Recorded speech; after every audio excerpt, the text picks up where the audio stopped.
नमस्कार बंधुरा हासि खुशी रान्नाते आपनादेर सबाइके स्वागत।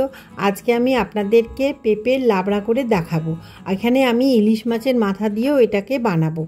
आमार काछे इलिश माछेर माथा छिलो, सेई माथागुलोके आगे आमी गरम तेले भालो करे भेजे नेब।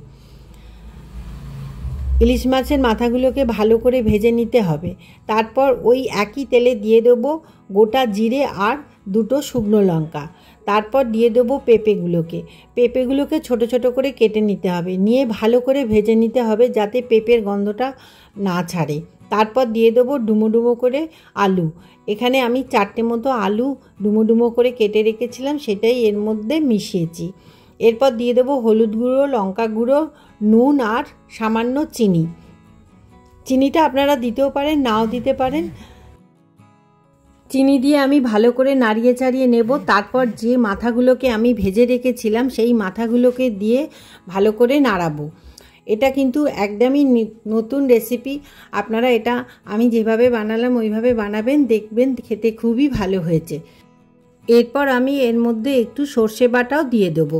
দিয়ে আমি ভালো করে নাড়িয়ে চাড়িয়ে নেব আর 15 মিনিটের মতো সেদ্ধ হতে দেব। দেখুন 15 মিনিট হয়ে গেছে, আমার এগুলো পুরো সেদ্ধ হয়ে গেছে। দেখুন পেঁপেটা আলুটা খুবই ভালোভাবে সেদ্ধ হয়েছে। আপনারা অবশ্যই এটা গরম ভাতের সঙ্গে খাবেন। আমার এই রেসিপিটা যদি ভালো লাগে অবশ্যই আমার চ্যানেলটিকে সাবস্ক্রাইব করবেন, লাইক করবেন আর শেয়ার করবেন। পরের ভিডিওতে আবার আপনাদের সঙ্গে দেখা হবে।